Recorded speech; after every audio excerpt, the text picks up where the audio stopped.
ഐതിഹ്യമാല നമ്മൾ സാങ്കേതികമായിട്ട് രണ്ട് ഭാഗം കഴിഞ്ഞു. ഭാഗങ്ങളായിട്ട് തിരിച്ചല്ല ഇപ്പോൾ ഐതിഹ്യമാല പുറത്തിറങ്ങാറുള്ളത്, ഒറ്റ പുസ്തകമായിട്ടാണ്. എന്നാലും പണ്ടത് അങ്ങനെ ആയിരുന്നില്ല. ഓരോ ഭാഗവും ഒരു ദേവിയുടെ ഐതിഹ്യത്തിൽ തുടങ്ങി ഒരു ആനയുടെ കഥയിൽ, അതിലും ഐതിഹ്യവും ചരിത്രവും ഒക്കെ ഉണ്ട്, എന്നാലും കഥ എന്ന് നമുക്ക് വിളിക്കാം. ദേവിയുടെ പലപ്പോഴും ഐതിഹ്യമായിരിക്കും, ആനയുടേത് കഥയുമായിരിക്കും. ഇത് തമ്മിൽ നേരിയ വ്യത്യാസമുണ്ടില്ല. ഇങ്ങനെയുള്ള രണ്ട് ഭാഗങ്ങളാണ് നമ്മുടെ കഴിഞ്ഞത്. ആദ്യത്തെ ഭാഗം ഞാൻ മാറ്റിവെക്കുകയും ചെയ്തു. കാരണം എല്ലാവരും ഐതിഹ്യമാല വായിക്കണം എന്നാണ് എൻ്റെ ആഗ്രഹം. അല്ലെങ്കിൽ വെറുതെ ഐതിഹ്യമാല എടുത്ത് നിങ്ങളെ വായിച്ച് കേൾപ്പിച്ചാലും മതി, അതൊരു ബോറിംഗ് പരിപാടിയായിരിക്കും. മാത്രമല്ല അത് പിന്നെ വായിക്കണ്ടല്ലോ എന്ന ആൾക്കാർ വിചാരിക്കുകയും ചെയ്യും. ഇതിന് സാമാന്യം നല്ല പ്രതികരണമാണ് കിട്ടുന്നത്. പക്ഷേ അൺയൂഷ്വലായിട്ട് എനിക്ക് നിങ്ങളുടെ മുമ്പിൽ ഒരു അപേക്ഷ വയ്ക്കാനുണ്ട്. ഇത് മറ്റ് വാട്സാപ്പ് ഗ്രൂപ്പുകളിലേക്ക് കുട്ടികളുടെ ഇടയ്ക്ക്, ചെറുപ്പക്കാരുടെ ഇടയ്ക്കൊക്കെ ഷെയർ ചെയ്താൽ കൂടുതൽ പേര് ഇത് കാണും. ഇപ്പോൾ കാണുന്നത് പലപ്പോഴും ഒരു 5000, 6000, മേ ബി 10, ചിലത് 20 വരെയൊക്കെ പോയിട്ടുണ്ട്, 20,000 വരെയൊക്കെ. അപ്പോൾ അത് സഫീഷ്യൻ്റ് അല്ല എന്ന് തോന്നിയിട്ടല്ല, അതിൽ കൂടുതൽ പേര് ഇത് കാണണമല്ലോ എന്ന് ആഗ്രഹിച്ചിട്ടാണ്. അതുകൊണ്ട് ഈ ഐതിഹ്യമാലയുടെ വീഡിയോ കഴിയാവുന്നത്ര ഷെയർ ചെയ്യണം എന്ന് ഞാൻ ആഗ്രഹിക്കുന്നു. അത് നിങ്ങൾ ചെയ്താൽ അത് വലിയൊരു ചരിത്രത്തോട് ചെയ്യുന്ന, നമ്മളുടെ പാരമ്പര്യത്തോട്, ഐതിഹ്യത്തോട് ഒക്കെ ചെയ്യുന്ന ഒരു കമ്മിറ്റ്മെൻ്റ് ആയിരിക്കും. വ്യക്തിപരമായിട്ട് അത് എൻ്റെ പേര്, എന്നെ കൂടുതൽ പേര് കണ്ടോട്ടെ എന്നുള്ള വിചാരം കൊണ്ടല്ല. ഇനി അങ്ങനെ വിചാരിച്ചാലും അതിൽ തെറ്റൊന്നുമില്ല. എന്നെ ഒരുപാട് പേര് കാണുന്നുണ്ട്, പലരും വിളിക്കുന്നുണ്ട്, താഴെയുള്ള കമൻസ് വല്ലപ്പോഴുമെങ്കിലും ഞാൻ വായിക്കുന്നുണ്ട്. ഞാൻ ഉയർത്തുന്ന സംശയങ്ങൾക്ക് പലരും മറുപടി തരാറുണ്ട്. കാരണം കേരളം മൊത്തം നടന്ന് ഓരോ ഗ്രാമവും സംഗതിയും ഒന്നും കണ്ടവനല്ല ഞാൻ. നമ്മളുടെ ഒരു ഗതികേട് ഇതാണല്ലോ. നമുക്ക് ബ്രസീലിൻ്റെ തലസ്ഥാനം അറിയാം, പക്ഷേ നമ്മുടെ താലൂക്കിൻ്റെ അതിർത്തി ഏതാണെന്ന് നമുക്ക് അറിഞ്ഞുകൂടാ. നിങ്ങൾ ഓരോരുത്തരും ഒന്ന് ചിന്തിച്ച് നോക്കുക. ഇരുന്ന ഇരിപ്പിൽ നിങ്ങൾ ജീവിക്കുന്ന താലൂക്കിൻ്റെ അതിർത്തി നിങ്ങൾക്കറിയാമോ? നിങ്ങൾ കേരളത്തിന് പുറത്താണെങ്കിൽ, എവിടെയാണോ നിങ്ങൾ ജനിച്ചത് കേരളത്തിൽ, ആ താലൂക്കിൻ്റെ അതിർത്തി ഏതാണെന്ന് അറിയാമോ? അറിയില്ല, പലർക്കും അറിയാൻ പറ്റില്ല. നമ്മളത് ആലോചിക്കാറില്ല.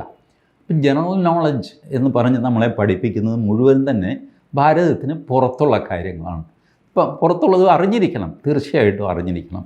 പക്ഷേ നമ്മളുടെ സ്വന്തം കാര്യങ്ങളും അറിയണ്ടേ? ഞാൻ പല കുട്ടികളോടും ഇത് ചോദിച്ചിട്ടുണ്ട്. അച്ഛൻ്റെ പേരെന്താ? ഇന്നതാണ്. അപ്പൂപ്പൻ്റെ പേര് ഇന്നതാണ്. അപ്പൂപ്പൻ്റെ അപ്പൂപ്പൻ അറിഞ്ഞുകൂടാ. 1 2 പേര് കഷ്ടിച്ച് പറഞ്ഞു. ഇത് കഴിഞ്ഞാൽ പിന്നെ നമുക്കൊരു രൂപവും തുമ്പുമില്ല. അവർ on history, just 3 generations back എന്ന് വെച്ചാൽ ഒരു 90 വർഷം എന്ന് വെച്ചോളൂ. അത് കഴിഞ്ഞുള്ളത് ബ്ലാങ്കാണ്. ഈസ് ഇറ്റ് നോട്ട് ഒരു കുറച്ചിലല്ലേ ഇതെല്ലാം? നമ്മളുടെ സ്വന്തം അപ്പൂപ്പനെ നമുക്കറിയില്ല, great grandfather, grandmother, ഇവരൊന്നും അറിയില്ല. അവരെങ്ങനെ നമ്മൾ ജനിച്ച സ്ഥലത്ത് വന്നു പെട്ടു എന്നറിയില്ല, എവിടുന്ന് വന്നു എന്നറിയില്ല. എന്തിനാണ് ആ സ്ഥലം തിരഞ്ഞെടുത്ത് താമസിക്കാൻ? കുറച്ചുകൂടെ നല്ല സ്ഥലം വേറെ ഇല്ലായിരുന്നോ? ഇങ്ങനെ ഒന്നും നമ്മൾ ആലോചിക്കാറില്ല, ഒന്നുമില്ല. നമ്മൾ ചുമ്മാ അങ്ങ് ജീവിച്ചു പോകുന്നു. അതേസമയം മറ്റേതെങ്കിലും രാജ്യത്തിൻ്റെ കാര്യം നമ്മൾ വളരെ നിഷ്കർഷയോടെ ഇൻ്റർനെറ്റിലേക്ക് പഠിക്കുന്നു. ഞാൻ വല്ലാത്ത വിമർശനം ഏറ്റുവാങ്ങിയ എൻ്റെ ഒരു അഭിപ്രായമായിരുന്നു ഈ പാലസ്തീൻ പ്രശ്നം പഠിക്കരുത് എന്നുള്ളത്. ഞാനത് പറയാനൊരു കാര്യമുണ്ടായിരുന്നു. ഈ 10,500 കിലോമീറ്റർ ദൂരെ 2 പേര് വഴക്ക് നടക്കുമ്പോൾ അതിൻ്റെ ഹിസ്റ്ററി പഠിച്ച് നമ്മൾ എന്തിന് സമയം കളയണം? What is our role in that? അതിന് പകരം നമ്മളുടെ പൂർവികന്മാരെ പറ്റി നമുക്ക് എന്തറിയാം? അതല്ലേ പഠിക്കേണ്ടത്. എന്തിനാണ് പാലസ്തീൻ, അയ്യോ അങ്ങനെയായിരുന്നു, പണ്ട് അറബായിരുന്നു, ഗോത്രമായിരുന്നു, അങ്ങനെയായിരുന്നു, യഹൂദൻ ഇങ്ങനെ ഉണ്ടായതാണ്? എന്ത് കാര്യം, എന്ത് പ്രയോജനം? നമ്മുടെ പാരമ്പര്യത്തെപ്പറ്റി അറിഞ്ഞുകൂടാത്ത ആൾ വലിയ പ്രബന്ധം അവതരിക്കുന്നു പാലസ്തീനെ പറ്റി. ഈ മനുഷ്യൻ ജനിച്ചത് എവിടെയാണെന്നോ ഇയാളുടെ അപ്പൂപ്പൻ്റെ പേരോ ഇയാൾക്ക് അറിഞ്ഞുകൂടാ. പാലസ്തീൻ വിദഗ്ധനാണ് പുള്ളി. അപ്പോൾ ഇങ്ങനെ ഒരു ഓഫ് ദ ട്രാക്ക് ഓടിക്കൊണ്ടിരിക്കുകയാണ് നമ്മൾ. ഓഫ് ദ ട്രാക്ക് എന്ന് പറയുന്നത് ഞാനൊരു മോശം കാര്യമായിട്ട് പറയുകയല്ല. ഏതായാലും ഒറിജിനൽ ട്രാക്കിൽ നിന്ന് മാറിയുള്ള ഒരു ട്രാക്ക്. ഒറിജിനൽ ട്രാക്കിലേക്ക് വരണമെന്ന് താല്പര്യമുള്ള ആൾക്കാരുണ്ടാവാം, പക്ഷേ അവർക്കതിന് എന്ത് ചെയ്യണമെന്ന് അറിയില്ല. ഒരു പക്ഷേ അവർക്ക് സഹായമാകും നിങ്ങൾ ഈ വീഡിയോ മാക്സിമം ഷെയർ ചെയ്താൽ. ബാക്കി അഭിപ്രായങ്ങൾ എഴുതുന്നത് ഇപ്പോൾ തന്നെ ആൾക്കാർ ധാരാളം അഭിപ്രായങ്ങൾ എഴുതാറുണ്ട്. അതിനൊക്കെ ഒരുപാട് നന്ദിയുണ്ട്. നമുക്ക് ഭഗവതിയുടെ കഥയിലേക്ക് കടക്കാം. ഇന്ന് ഊരകത്തമ്മ തിരുവടി എന്ന് പറഞ്ഞിട്ടൊരു പാട്ടൊക്കെ കേട്ടിട്ടുണ്ടാകും നിങ്ങൾ. കേരളത്തിലെ പ്രത്യേകതയാണിപ്പോൾ ഓരോ ക്ഷേത്രത്തിനും അതിനൊരു പാട്ടുണ്ട്. അത് ആരെങ്കിലും എഴുതിയിട്ട് ആരെക്കൊണ്ടെങ്കിലും സംഗീതം ചെയ്യിച്ചിട്ട് ആരെക്കൊണ്ടെങ്കിലും ഭംഗിയായി പാടിച്ചിട്ട് ഒരുപാട് പാട്ടുകൾ യേശുദാസ് തന്നെ പാടിയിട്ടുണ്ട്. പല പാട്ടുകളും കേൾക്കുമ്പോൾ നമുക്ക് ഇങ്ങനൊരു ക്ഷേത്രമുണ്ടെന്ന് അറിയുന്നത് തന്നെ ഈ ഒരു കാസറ്റ് വരികയും അല്ലെങ്കിൽ യൂട്യൂബിൽ ഈ പാട്ട് നമ്മൾ ഇടുകയൊക്കെ ചെയ്യുമ്പോഴാണ് ഇങ്ങനെയുണ്ടോ എന്ന് അറിയുന്നത്. നല്ലൊരു കാര്യമാണ്. ഇങ്ങനെയൊക്കെയാണ് സംസ്കാരമൊക്കെ നിലനിർത്തി പോകുന്നത്. സംഗീതത്തിലൂടെ, ചരിത്രത്തിലൂടെ, ഐതിഹ്യത്തിലൂടെ, അങ്ങനെ കേൾക്കുന്നതിലൂടെ ആ സമ്പ്രദായമൊക്കെ നമ്മൾ നിർത്തിയിട്ട് ഗൂഗിളിൻ്റെ പിന്നാലെ പോകാൻ തുടങ്ങി. ഈ ഗൂഗിൾ നിങ്ങളെ വലുതായിട്ട് സഹായിക്കില്ല, മാത്രമല്ല അത് തെറ്റിദ്ധരിപ്പിക്കുകയും ചെയ്യും. ആരോ എഴുതിയിട്ടതാണല്ലോ നിങ്ങൾ ഈ വായിക്കുന്നത്. ഈ എഴുതിയിട്ട ആൾ എവിടെ നിന്നെടുത്തു ഈ വിവരം, എങ്ങനെ കിട്ടി, ഒന്നും എല്ലാവരും എന്തെങ്കിലും അന്വേഷിക്കും. അപ്പം തന്നെ ഗൂഗിൾ എടുത്തു കഴിഞ്ഞാൽ അത് നിങ്ങളെ വിക്കിപീഡിയയിലേക്ക് കൊണ്ടുപോകും. വിക്കിപീഡിയ ആണെങ്കിൽ ഹൈലി എഡിറ്റഡാണ്. സകല മിസ്ഇൻഫർമേഷനും ലോകത്ത് തുടങ്ങുന്നത് വിക്കിപീഡിയയിൽ നിന്നാണ്. ഇരിക്കട്ടെ, അത് വേറൊരു വിഷയം. ഈ ഊരകത്തമ്മ എങ്ങനെ അവിടെ വന്നു? തൃശ്ശൂരിനടുത്തുള്ളൊരു സ്ഥലമാണ്. നിങ്ങൾക്ക് അവിടെയൊക്കെ പോയി പ്രൈവറ്റ് ബസ്സുകൾ കണ്ടറിയാം. ഇരിങ്ങാലക്കുട ഊരകം വഴി എന്നൊക്കെ പറഞ്ഞുള്ള ബസ്സുകളൊക്കെയാണ്. അതാണ് ഊരകം എന്ന സ്ഥലം. ഊരകം എന്ന സ്ഥലത്ത് ഈ അമ്മ വന്നിരിക്കാനൊരു കാര്യമുണ്ട്. അത് കുഴഞ്ഞു മറിഞ്ഞ ഒരു ഐതിഹ്യമാണ് കേട്ടോ. കൊട്ടാരത്തിൽ ശങ്കുണ്ണി എഴുതുന്നു, പരശുരാമൻ കേരളത്തിൽ ബ്രാഹ്മണരെ കൊണ്ടുവന്ന് പാർപ്പിച്ചു. കേരളം മൊത്തം 64 ബ്രാഹ്മണ കുടുംബങ്ങളായി വീതിച്ചു കൊടുത്തു എന്നൊക്കെ പറയുന്നു. ഈ ബ്രാഹ്മണരെല്ലാവരും തിരിച്ചുപോയി. പരശുരാമന് അത് പ്രയാസമായി.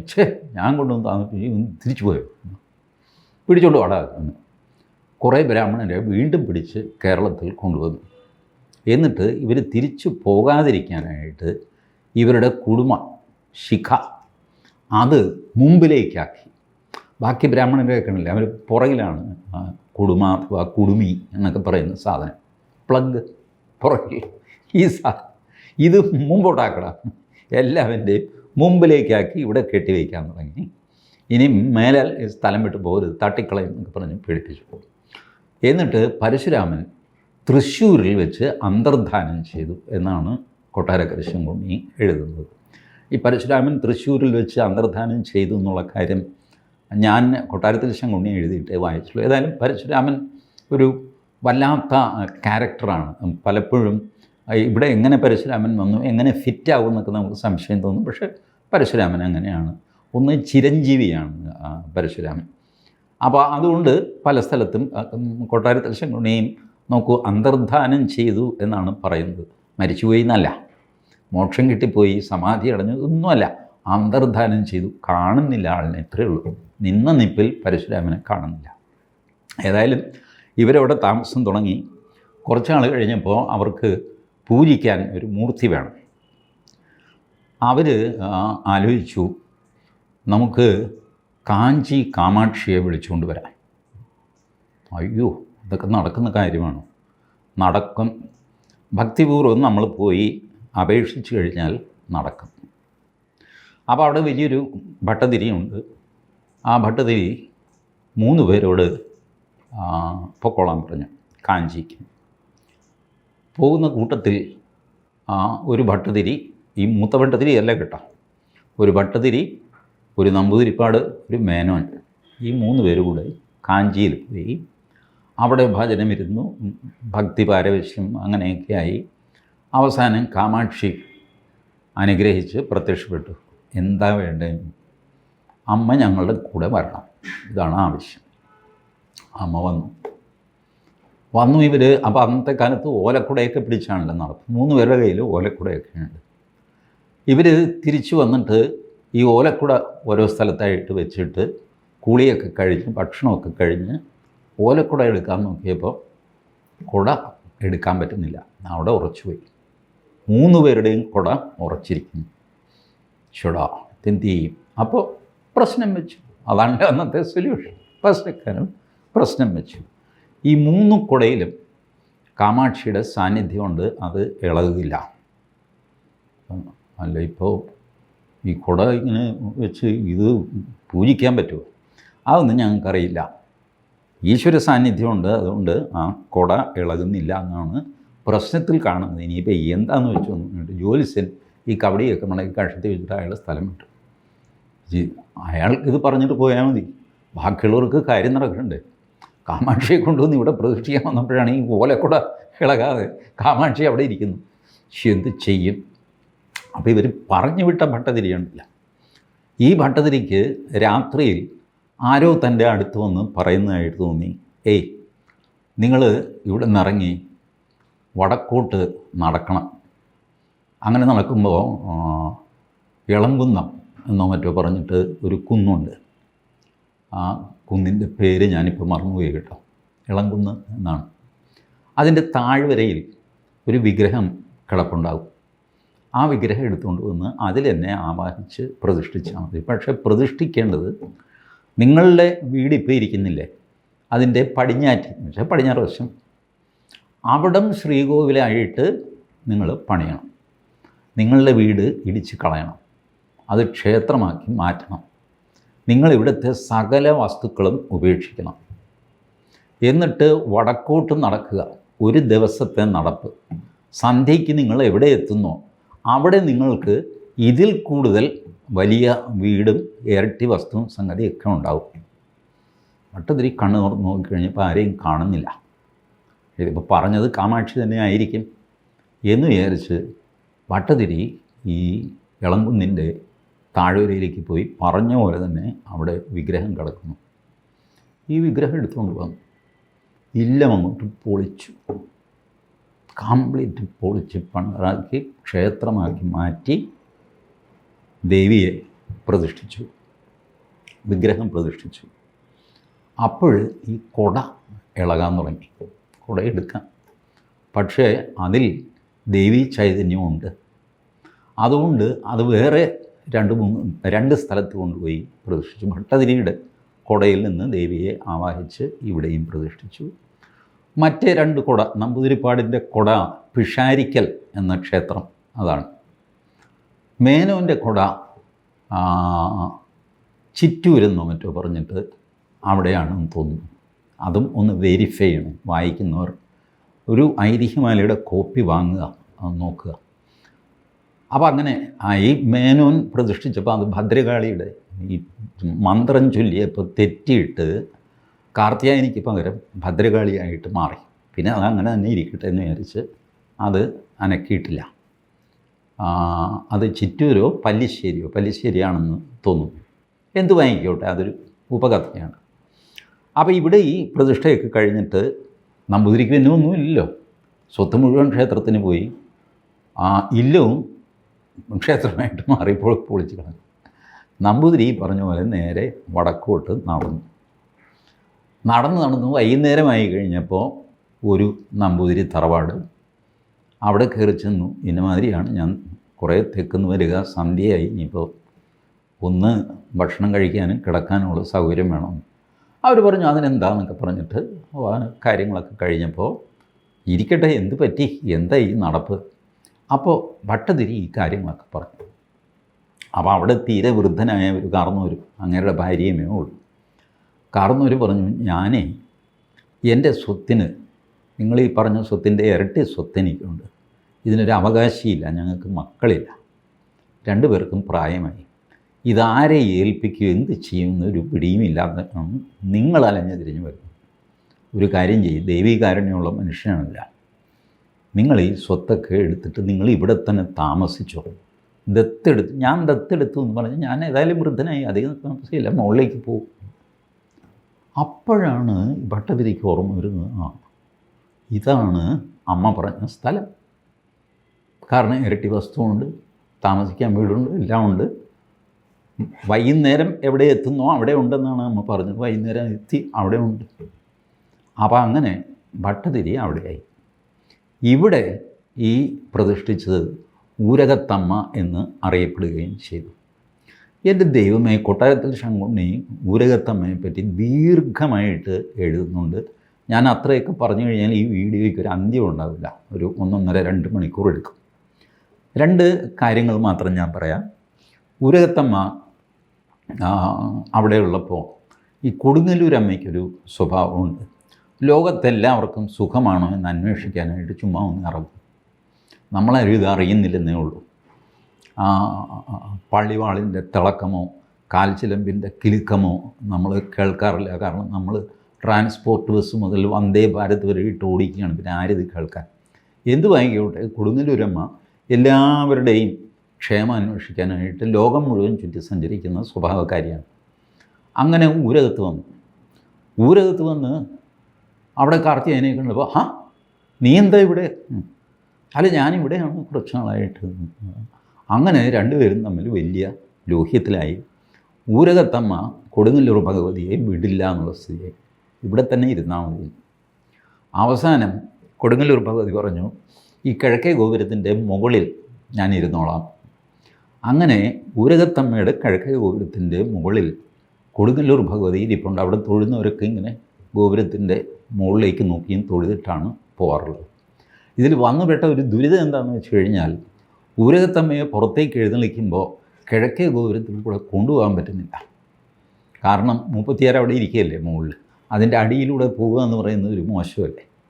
അതുകൊണ്ട് ഊരകത്തമ്മയെ കിഴക്കേ ഗോപുരം വഴി പുറത്തിറക്കാറില്ല. പടിഞ്ഞാറേ ഗോപുരം വഴിയാണ് എപ്പോഴും പുറത്ത് കൊണ്ടുപോകുന്നത്. നോക്ക്, ഓരോ ഇൻ്റർലോക്ക് വീഴുന്നത്. പക്ഷേ ഒരു ദിവസം കൊണ്ടുപോകും ഊരകത്തമ്മയെ. ആ ദിവസം ഏതാണെന്ന് വെച്ച് കഴിഞ്ഞാൽ, കൊടുങ്ങല്ലൂർ ഭഗവതിക്ക് സമുദ്ര സ്നാനമുണ്ട്. കടലിൽ കുളിക്കാൻ പോകും. ഒരു ദിവസം എടുക്കും അതിന്. ഊരകത്തുനിന്ന് പോയി കടലിൽ കുളിച്ച് തിരിച്ചൊക്കെ വരും. ഇതിനിടയ്ക്ക് ഊരകത്തമ്മ എപ്പോഴെങ്കിലും കിഴക്കേ ഗോപുരം വഴി ഒന്ന് പുറത്ത് കിടക്കണമല്ലോ. അപ്പോൾ 36 കടലിൽ കുളിക്കാൻ പോകുമ്പോൾ ഊരകത്തമ്മ കിഴക്കേ ഗോപുരം വഴി പുറത്തേക്ക് ഇറങ്ങി എത്തി എഴുന്നള്ളത്ത് വാദ്യം ബഹളമൊക്കെ ആയിട്ട് അങ്ങനെ ആണ്ടിലൊരിക്കലേ ഊരകത്തമ്മയ്ക്ക് കിഴക്ക് വശത്തൂടെ പുറത്തിറങ്ങാൻ പറ്റുള്ളൂ. കാര്യം വലിയ ലോഹ്യവും സംഗതിയൊക്കെയാണ്. ഇങ്ങനൊരു പുലിവാല് വരുമെന്ന് വിചാരിച്ചില്ല. പക്ഷേ പറഞ്ഞു പോയി, ഇവിടെ ഇരിക്കണമെന്ന് വാശിയും പിടിച്ചു. ഇത് ഇരിക്കുകയും ചെയ്ത്. ഇനി എണീറ്റ് പോകുമെന്ന് പറയാൻ പറ്റുമോ? ഇതിങ്ങനെ ഊരകത്തമ്മയുടെ ആറാട്ട് നടക്കുന്നത് മമ്പിള്ളി എന്ന് പറഞ്ഞൊരു കുളത്തിലാണ്. വലിയൊരു കുളം. ഈ മമ്പിള്ളിക്കുളം ഉണ്ടായത് ഒറ്റ ദിവസം കൊണ്ടാണ്, ഒരുപക്ഷെ ഒറ്റ രാത്രി കൊണ്ട്. അതായത് കൊച്ചി രാജാവിൻ്റെ ഭാര്യ, അവർക്ക് മക്കളില്ലാഞ്ഞിട്ട് അവർ ഊരകത്തമ്മയുടെ അവിടെ വന്ന് ഭജനമിരിക്കുന്നു.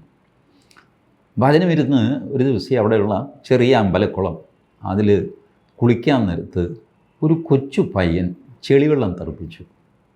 അപ്പോൾ ഇവരുടെ മുണ്ട് ഇങ്ങനെ നെഞ്ചിൽ വെച്ച് കൊടുക്കുകയില്ല, അതിലേക്ക് ചെളിവെള്ളം വീണു. അവർക്കത് ഒട്ടും ഇഷ്ടപ്പെട്ടില്ല. പക്ഷെ കൊച്ചു പയ്യനില്ല, വിട്ടു. എന്നിട്ട് ആ സ്ത്രീ ഈ മുണ്ട് കഴുകാതെ അലക്കാതെ അങ്ങനെ സൂക്ഷിച്ചു വെച്ചു. ഇവരുടെ ഭജനം കഴിഞ്ഞു, തിരിച്ച് പോയി. ഇവർ ഗർഭിണിയായി. ഇവർക്കൊരു കുട്ടിയുണ്ടായി, ആൺകുട്ടി. അവന് 18 വയസ്സായി. അവന് 18 വയസ്സായ ദിവസം അവന് ചോറ് കൊടുക്കാൻ വിളമ്പുമല്ല ഭക്ഷണം വീട്ടിൽ.